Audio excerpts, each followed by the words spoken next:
Do you want to learn the tricks that top leaders use to get the most out of themselves and their teams? Well, Naftali Hoff is here to help. Lead to succeed. Picks the brains of top leaders to learn about their challenges, insights, and best practices. Here's Naftali.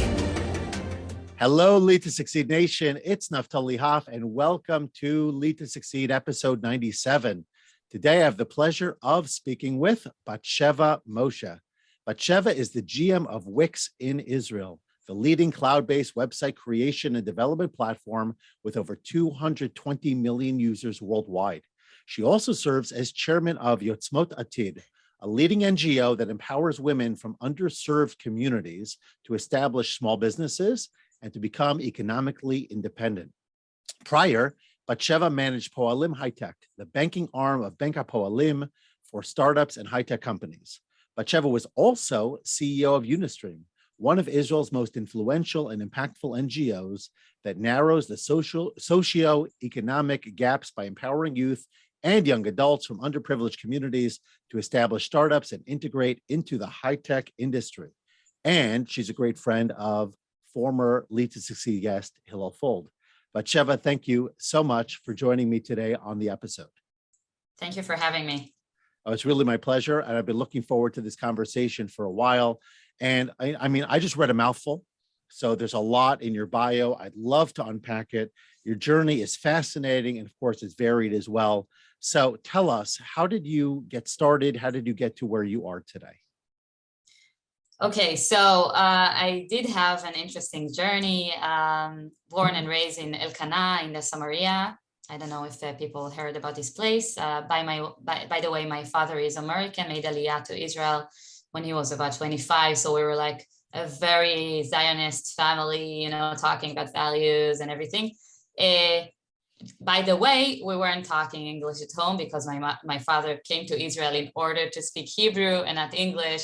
And we always were mad at him because of that. But you're not doing so bad. You're not doing so bad. I could do better. Okay. And anyway, we'll keep talking. So I actually started my journey at Bnei Akiva, which is a very large youth movement, as a leading head of a branch in some small city in Israel. And that was actually my first time in a leadership role. You know, I was 18 years old, but it was so meaningful for me to feel that I can, you know, empower others, make an impact, make a change. And I think, you know, even though it was like many, many years ago, it was very important for me. And after a very successful, meaningful journey in Bnei Akiva, I decided with my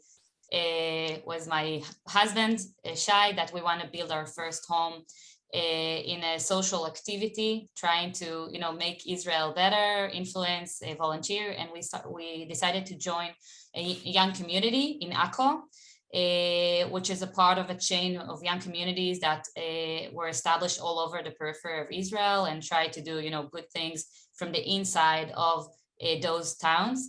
And it was a very open eyes journey, you know, learning about new communities, understanding the gaps that we have in Israel. And there are so many big, wide gaps that I didn't really understand before. So we came there for a year. We got stuck there for 8 years because it was really hard, you know, to make the decision to leave, because we felt it is so important to be there, to be a part of the community. But eventually we weren't planning on, you know, staying there for such a long term. And there we started building our house. Our family started learning at Haifa University, and started my journey in the NGO sector. Worked in so many different nonprofits, eventually got to an amazing organization called Unistream, which was a very small, very unique organization, and found myself a few years after, pretty much by mistake, in the position of the CEO. And for the first time, I was really responsible for something, you know, larger than me. I think it was like a few sizes larger than my abilities, and I had to fit myself into that position. I was 29 years old, and found myself at the top of an organization responsible for everything, for the strategy, for the fundraising, for the people, for the teenagers that were participating at the organization. And it was a life-changing experience for me because it was amazing. And it did so great, much more than I ever thought I could lead something towards. And the organization has grown over and over again. More money, more investors, more partners, more activities, more programs, more locations in Israel and outside of Israel. And after a few years doing that very, very intensively, I didn't have anything in my life except of Unistream, even though I had two little amazing girls that I never seen. I understood that in order to create a larger impact, I need to understand the business world and not only the nonprofit world, because eventually the money or the business world allows those NGOs, to move forward. And I understood that everyone. So if I could for a second, by the way, this is awesome, and I want to get to be able to unpack a little bit, and because I know there's a lot still to come, I thought I'd pause for a second. First of all, give you an opportunity, just to keep collecting your thoughts as you're going. But a couple of things I want to mention. First of all, for those of you not familiar, Bnei Akiva, which Batsheva mentioned early on, is an incredible organization. I'm not going to get into all the specifics, the charters and where it was, but I will tell you on a personal level, I was, I guess you'd say, I don't want to say indoctrinated, but I was certainly introduced to the values of Bnei Akiva, both in terms of the school that I attended, which was an independent Jewish school in Manhattan, but I also attended a camp by the name of Mosheva, which is a familiar camp to many Orthodox Jews, both in North America and elsewhere. And Bnei Akiva is really the centrality, if you will, the lifeblood of that camp. And so of all of the institutions that I recall being part of, whether as a student, as a camper, or as an adult, I don't know any that is as, quote, invested in its mission, where, you wear it literally on your sleeve, the clothing, how you have your assembly around the flagpole, the songs that you sing, everything. It's like, we this is who we are, and we're not embarrassed to be that.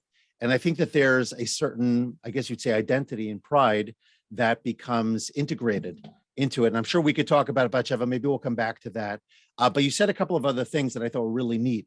Number one, you talked about sort of becoming a CEO by accident, sort of falling into it. And I write about this in my book, where my first leadership experience, I was a mashgiach, which means I was a kashrut or a kosher supervisor, if you will, at a restaurant. My friend's father owned a supervisory agency.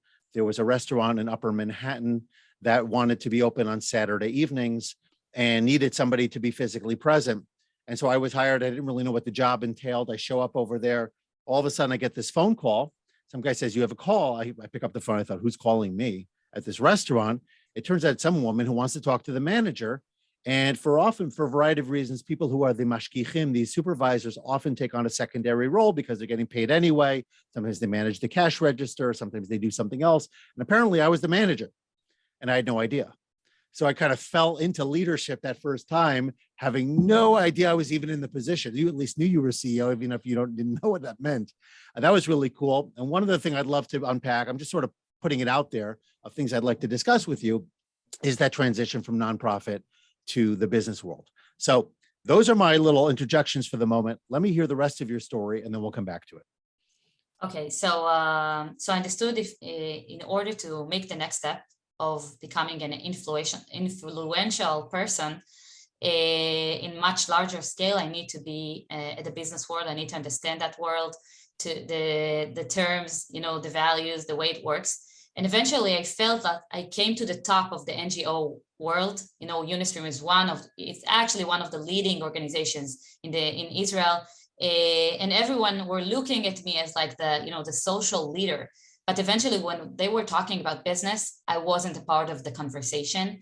And another aspect is that I did so much fundraising. Really, I raised tens of millions of shekels per year, and it was really hard. But eventually I understood that, if I could be the one that's, giving the money, my way to create an impact could be even much larger. So I decided that I'm going to move to the tech industry. And then again, pretty much by accident, I had a meeting with the former chairman of Bank Hapoalim, Oded Eran, Zichrono Livracha, which have met me a year before I left Unistream, and asked me, tell me, what are your plans? What are you planning for your future? And I was telling him, listen, I'm not talking about it, but in a year from now, I'm going to move to the high-tech industry. And I explained why I want to learn about the business world, etc. And he was like, listen, you're going to your comfort zone areas. If you really want to learn about business, you should come to Bank Hapoalim. Here you'll see everything from, upscale, because we're touching everything. We're touching tech, we're touching finance, the economic situation of Israel. And this is the best place to learn it. And I'm like, okay, what am I going to do in Bank Hapoalim? I'm not coming from a financial background. I literally don't know anything about banks. And he's like, come work with me, be my strategic consultant, and you'll see you'll have a lot to do here and a lot to learn.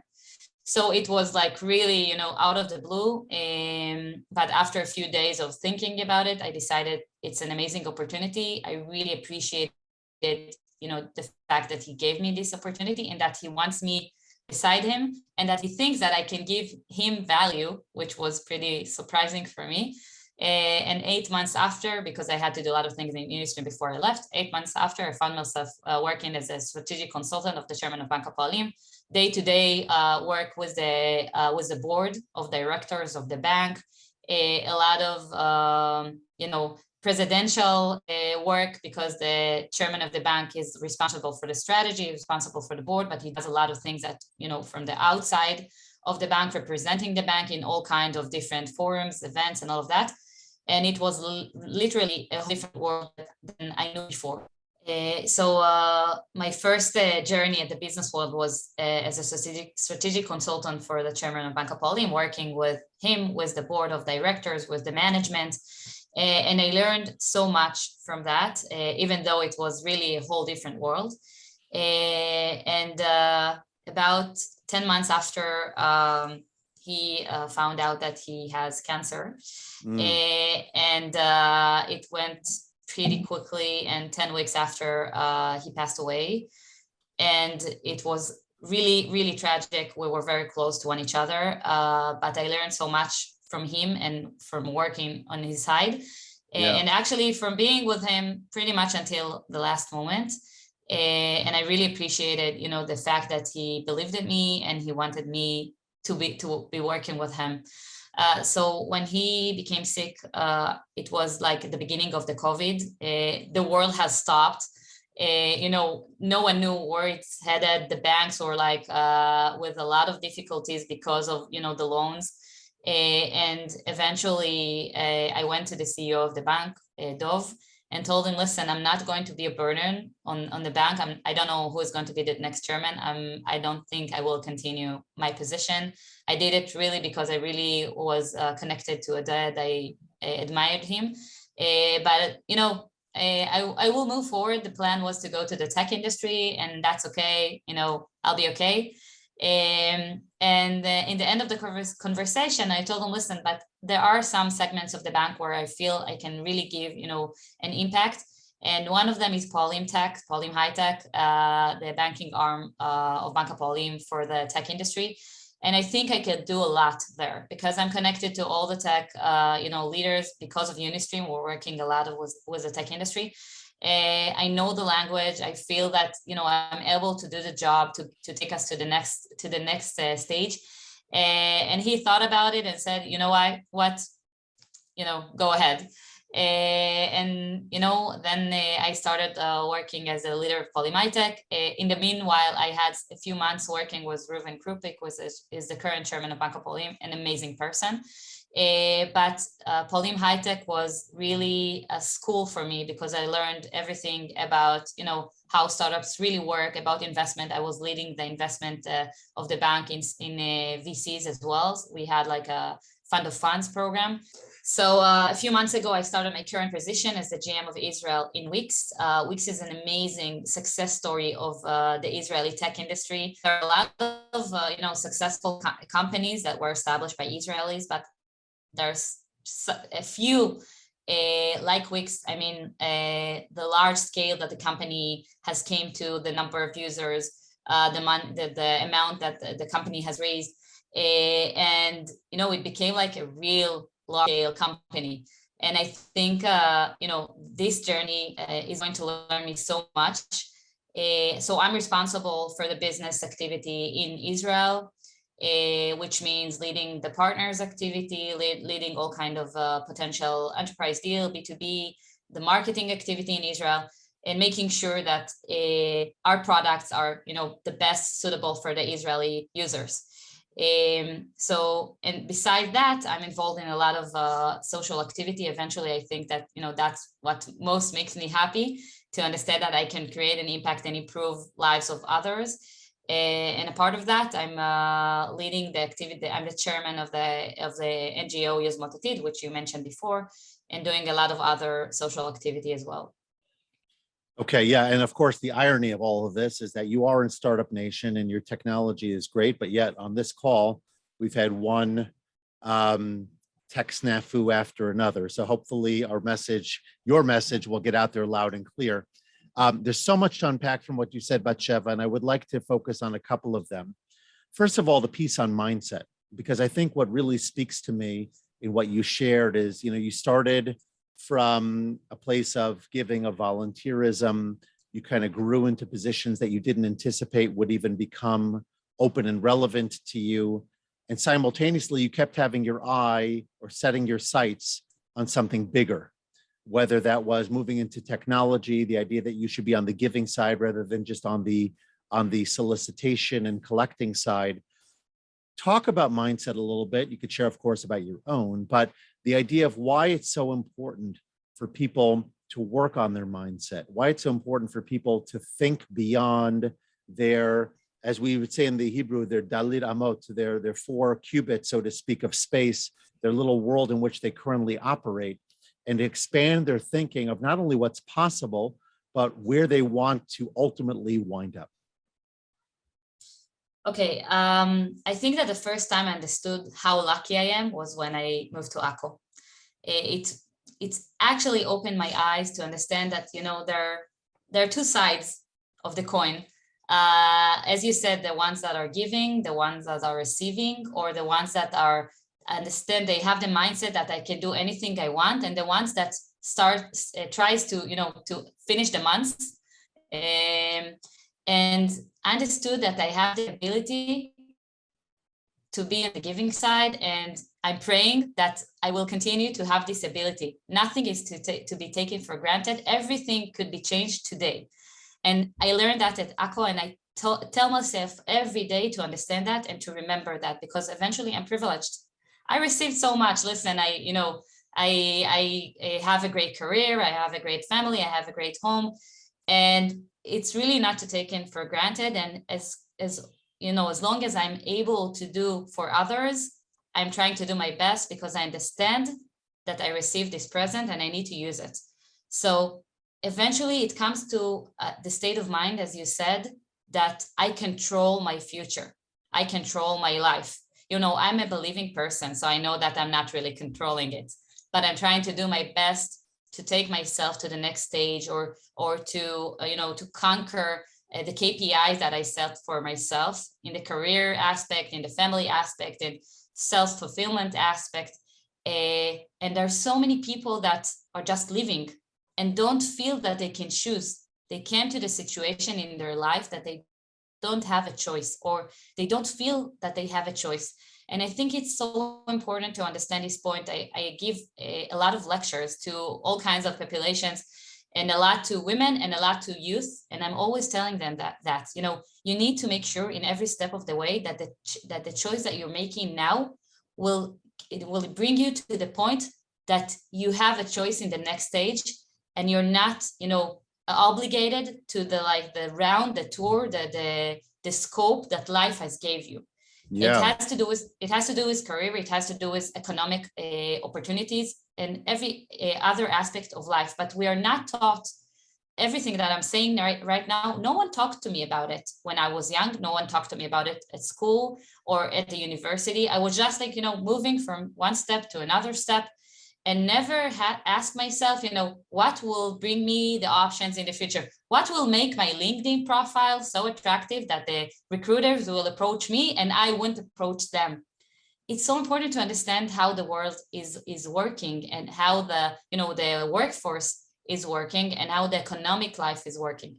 And I think that, understanding that, I feel that I have, the obligation to give all the others these opportunities and this knowledge about what I just said.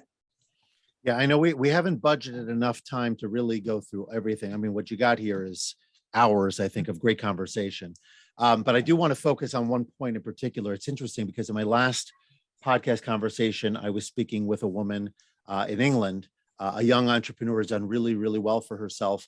And education came up because she's involved in trying to work on soft skills and other things related to the world of education. And I'm a former educator, former school leader, have all the advanced degrees, all that stuff. And as I've gone out of the world of education, I've learned so much about what, as wonderful as our schools are and as our teachers are and the work that we're doing, there's so much that we're not teaching, or so much that maybe we should be teaching more of. And I'm not talking about the stuff that's going on right now. That's all the, what's the word I'm looking for? The controversial things that are being integrated, at least in the United States. I don't want to get started on that. It's definitely not a point of pride for me. But what I am focusing on specifically are things like soft skills, mindset, the ability to choose, what choice really means, how you could change your future, how you can control your destiny. Obviously, I believe in God, and I feel that that's an important piece to factor into any conversation. But fundamentally, the things we do have implications, and we're not victims of circumstance. At least every situation, even Viktor Frankl, right? Holocaust survivor, writes about how, you have a stimulus, but you have a response to that stimulus, and the opportunity for choice is in that space in between, right? What can I do in response to what's going on around me, and how could I influence it moving forward? So I think that's a very powerful message for everybody to hear. Right? Sometimes we think that we're kind of locked into a career path, we're locked into a lifestyle, we're locked into a set of circumstances, and we're kind of victims of that.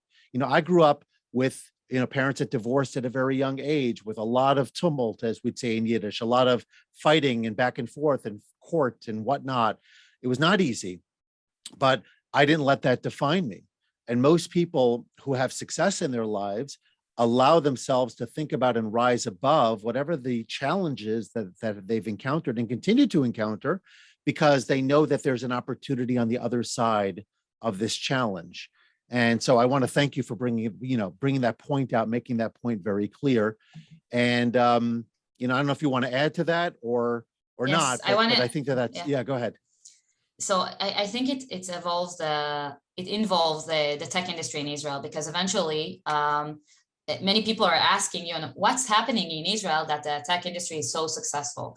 And I think one of the things is putting aside the disruption situation that we have all the time, which makes us be more entrepreneurs, and more adjustable to changes and all of that. And that's like a basic thing for the tech industry.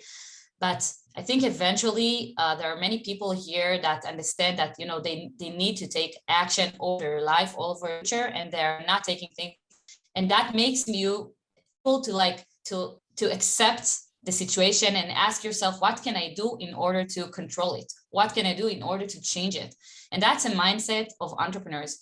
And, there's so many reasons for that. And we can talk more about Israel, but I think that eventually looking at what happens in the Israeli society, some of it because of the tech so successful period of time, people are talking about the gaps that are created, the new rich generation of people that weren't raised in a rich family but became rich, at the age of like 25 out of the blue. Some of them are not the founders of the company, or just like employees that received a lot of money, and how that will change the society of Israel, and it will change. definitely it will impact, it is impacting already the society, the financial situation, and that has a good aspect and a bad aspect. But eventually what I'm trying to say is that we need to be in the mindset of making the choices that will open the doors. But not only that, eventually the world is round, and you never know where you're going to end up. And I think being a good person, trying to open the doors to others and understand that, if you open the door, it's not taking from your success, it's just, growing the success of others. I think that's one of the reasons why the Israeli tech industry is so successful, because most of the people that I met throughout my different journeys, when I was leading the NGO of Unistream, everyone opened the door for me. Everyone wanted to help me help the teenagers all over Israel that came from underserved communities to become successful, because they understood that it only makes them more. It only makes them more influential people. And I think we need to keep this mindset. And the fact that, in Israel, you can text, you can send a WhatsApp to any CEO or chairman of any, leading tech company, or not only banks as well, of course, and most of the companies in Israel, and he will answer you, even if he doesn't know you, you're no one, everyone or someone. That's amazing. And I think that even though the classes were created in Israel because they're rich and they're not rich people, there are people with abilities and with connections, and there are people that are not. Even though you don't feel it on the day-to-day, everyone looks the same, dresses the same, goes to the same restaurants pretty much. And I hope that this situation will continue to be in Israel. We're like in a fraction now. It can go both ways. It's a dangerous period of time, and everyone are talking about it these days, specifically because they were publish all kinds of television shows regarding that. But eventually, I think we should remember that, and we should understand that first, we can learn from everyone. And second, we never know what will happen tomorrow.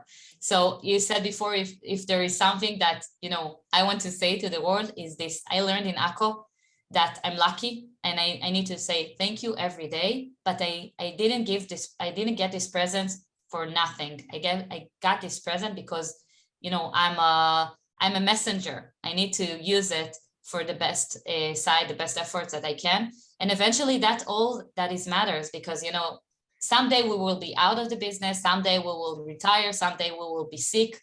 And then we'll ask ourselves, what did we really change in this world? And I hope that, I could say to myself, I really, left an impact over the Israeli society, and not only that. Okay, beautiful. So before we wrap up this segment, I've got two final questions for you. One of them relates, since we're talking about startups, and obviously startups in Israel in particular, and of course it really is a unique country and a unique culture on so many levels. And again, a topic we could spend a lot of time on, and some of it is circumstantial, some of it is ideological, some of it is just, a lot of really hardworking, innovative, good people. But I'm curious to know, Batsheva, from your perspective, what do you see as the biggest opportunities currently, as well as the biggest threats to startups? Yes. So first of all, it's pretty obvious that we're heading a challenging time. We had amazing 2 years in the tech industry all over the world, and specifically in Israel. The numbers were unbelievable. But it seems like it's going to go down a little bit, and we don't know how much. If there is something that everyone has learned in the past 2 years, that we cannot predict anything. So we should be humble. At the same time, we should be prepared to everything. And when in my former position as leading Paulim Hitech, we were giving a part of our day-to-day is giving loans, all kinds of specific loans to tech companies. And we were asking ourselves, when the bubble will be ending, will this company have enough money to go through the dry period? Technology will continue rising because everything is based on that.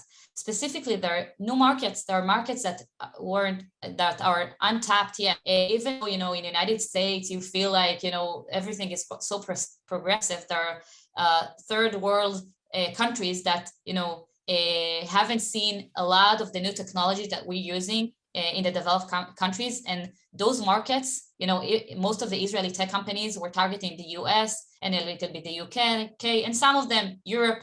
But eventually there is India, there is Asia, there is China, a whole world that we pretty much didn't touch yet. In addition to that, the threats are an opportunity if we're talking about cyber, if we're talking about blockchain, NFTs, the things that are, are new or are right for the tech industry. This is an opportunity. There's so much new things that will need more and more technology. If we're talking about the new financial situation, if we're talking about the new money, the new payment methodology, there's so many new things that will bring more and more tech companies to grow and to strive. And I think we didn't see the end. We're just at the beginning.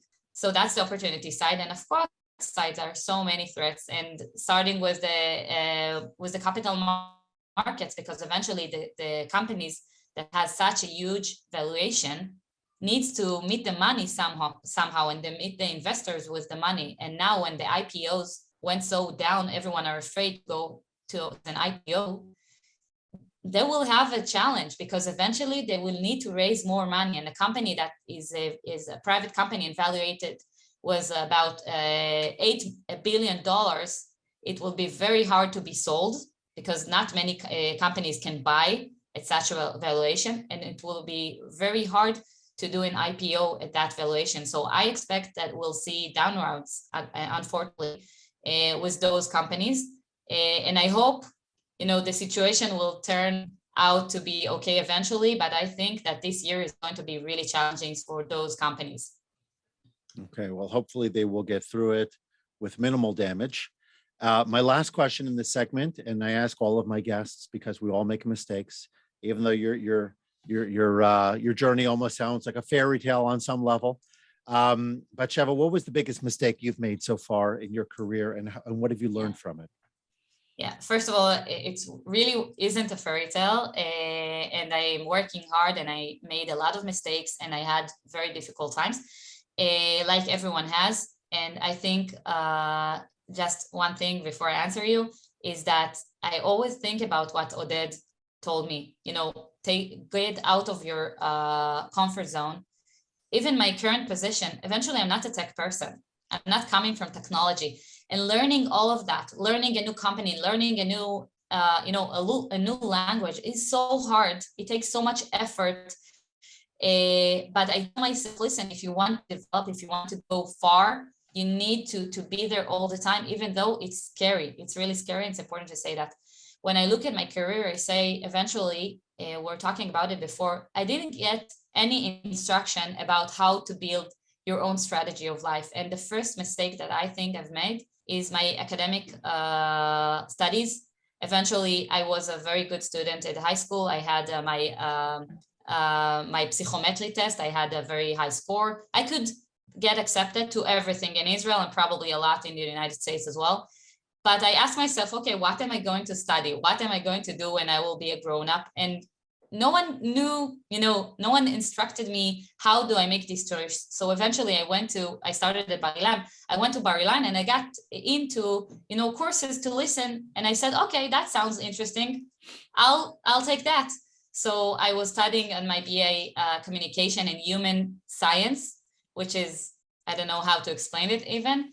And eventually finishing my BA, or actually a year after I started, I understood that the day after, it's nice, it's interesting, but it's not really opening any doors for me. And I think I spent 5.5 years at university, and eventually I think university is really important, but it didn't give me anything for my career.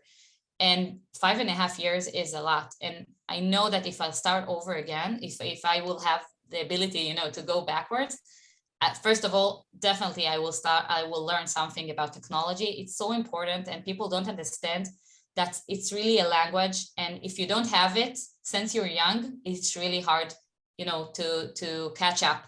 And something that's more business oriented in addition to that. But I think that's a mistake. Even though I'm okay and everything is okay, I could do better. Okay. I could be smarter. We all could, but thank you for sharing that. And as someone who spent many years in school as well, I can definitely relate to the importance of making good choices there. So let's transition to rapid fire. The answers are short And I'd love to get, sort of like your insight on some interesting things. First one is 3 qualities of top websites. 3 qualities of top websites. Top websites. Yes. Okay. Good SEO. Mhm. I think creating a high conversion is based on looking very, very good, being very, very focused, not too much information, not too much images, and looking, as far as I see, clean and professional. Nice. 3 reasons why people should be volunteering more often. I think we earn much more than we give. We learn much more than we teach. And because we have to. The thing that most people don't know about Israelis. I think Israelis are very kind people, caring people, and all the chutzpah stuff is on the good side and not on the bad side, like people likes to, present us. Okay. And finally, a productivity tip that helps you to get more done. Pick up the phone, text the text, and don't overthink, don't overplan, just do. I think that many people are planning, writing spreadsheets, and eventually are not delivering. And when you touch in your own hand, even though if you're leading a huge company, but eventually you're doing by yourself a lot, you'll be much more effective than only telling others and planning and asking. Nice. So how could people connect with you, learn more about your work, and just be inspired more about what you're doing?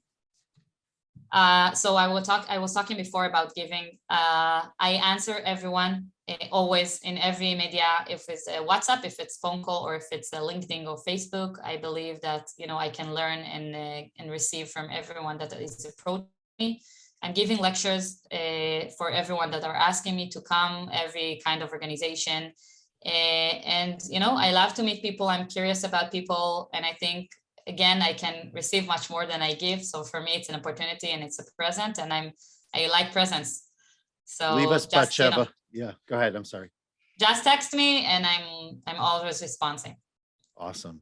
All right. So we've had a really great conversation. Thank you so much for everything you've shared. I will ask, though, as I think I shared with you earlier, I love to end with a final life lesson. Please leave us with something to think about as we wrap up. So I think that eventually, if everything will end for me today, I will be left with the question, what did I live here in this world? And that has to do with everything I said before, making sure that I'm thinking about other than myself, larger things than my own career, life, family, and being a good person. Even if you feel in the top of the pyramid, eventually one day you'll be on the other side, and remember that. And as long as you live good, good spirit, good things, good deeds with others, I believe that you will benefit for that. Even if you don't see why it's good for you now, it will be good for you in the future.